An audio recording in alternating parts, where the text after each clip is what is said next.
Warning: Mysterious Spirits Forsaken Friendship is not intended for younger audiences under the age of 16. It contains mature themes and violence. Viewer discretion is advised. Mysterious Spirits Forsaken Friendship, Chapter 16, Reunions, Part 2. Feeling sorrow for her friend, Annabelle steps forward to Alari, but as she did reach her hand out to her to touch her, to her surprise, she noticed it is only Alari's shadow suddenly vanishing into thin air. If her shadow is here, then where is Alari? Annabelle thought to herself. That thought soon ends when she hears Andrew's voice. Hey, Annabelle, are you all right? He asks. Yes, Annabelle turns to him. I'm fine. Annabelle smiles. That's good to know. Soren appears with Emily standing beside him. Hey, Annabelle, Andrew is cut off by Annabelle. Save it, Andrew. Annabelle responds with a sigh. I already know everything. He slouches. Seeing Soren and Andrew both with another spirit is enough. But having to hear it is even worse. You do? Andrew lifts a brow. I'm very happy for you, Annabelle said. I'm sure Marty and I will be happy together, and I can only wish you and Aries the same. Annabelle smiles, looking down at the ground. Who's Marty? Andrew asks. You're his what? Andrew and Soren both replies with shock. You heard her right. Marty suddenly comes floating right beside Annabelle. Annabelle is my new fiancé, and there's nothing you can do about it. Marty steps closer with a smirk on his face. Don't be absurd. Soren holds his hands together. Have you even asked her for permission? Soren asks. Can you let her do the talking? Andrew asks, narrowing his eyes. Perhaps our powers should do the talking, Marty suggests, getting into a fighting style. In a fight for her affection! Andrew had adored Annabelle for a long time now, but what on earth is she thinking? Who is Marty to order him around like this? You want to go?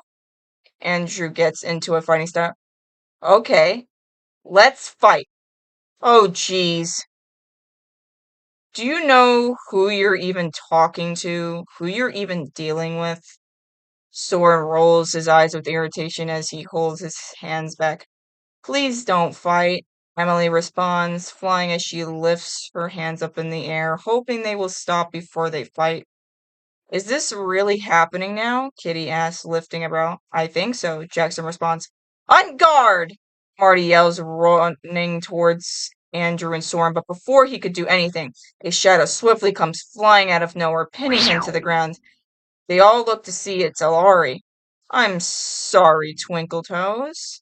She smirks at him, but I'm afraid the only punishment for attacking any friend of mine is death. Alari yells with wicked laughter as she begins to choke him to death. Alari may not be able to stand with her friends anymore, but whenever they are in danger, she will always try the best she can do to be there for them. Okay, fine!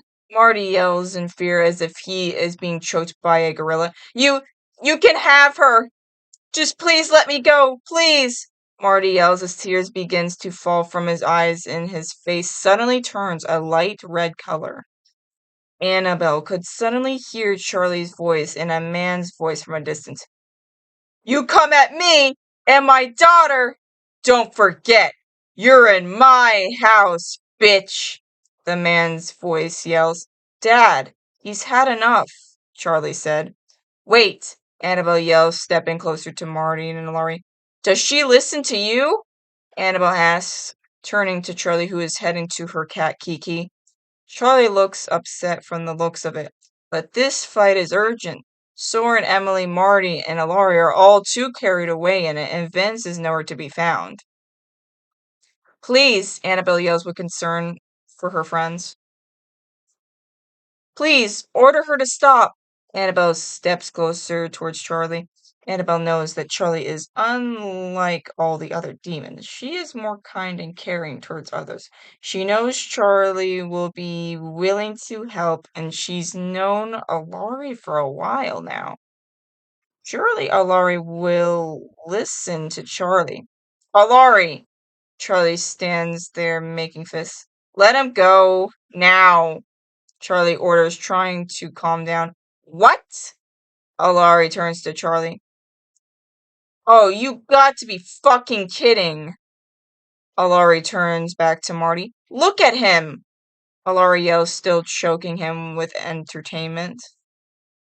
Just let him go, Charlie orders with a sigh. From the looks of it, the war is over, and Charlie looks strained. Charlie heads back over to her, a strange demon and with 6 red and white wings, blonde hair, red circle markings on his cheeks, and he is dressed in a white and red hat. That must be her father, Annabelle thought to herself. As Ilari lets Marty go free, Marty swiftly leaps behind Annabelle. She's clearly a psychopath. Come on, let's get out of here, Marty suggests as he's coughing and laying on the ground. Let's head home, my precious prince.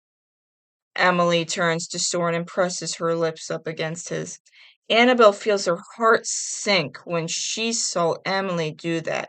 But why is he calling him a prince for? What's going on? Annabelle asks, stepping towards them. Why is she calling you prince? Annabelle asks. Soren looks deep into her eyes at Annabelle with devastating eyes. Annabelle never knew the truth this whole time they've been together. He still cares for Annabelle, but he is with Emily now. He is deeply in love with Emily now, and he couldn't keep the secret towards Annabelle and anyone else anymore.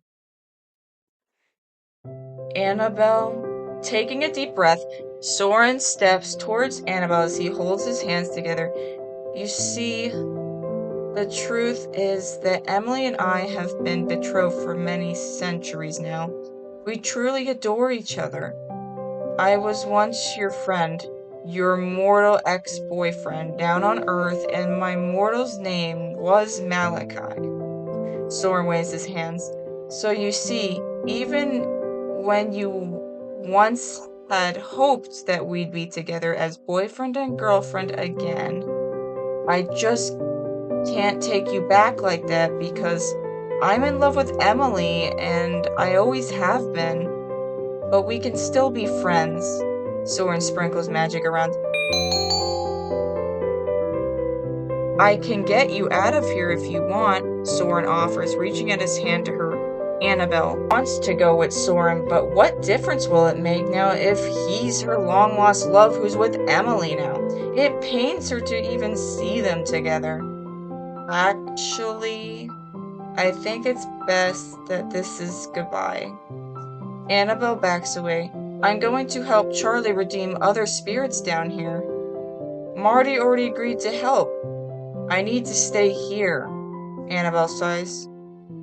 We still love you, Annabelle, Andrew said, stepping in. I know. Feeling hurt without saying another word, Annabelle turns away.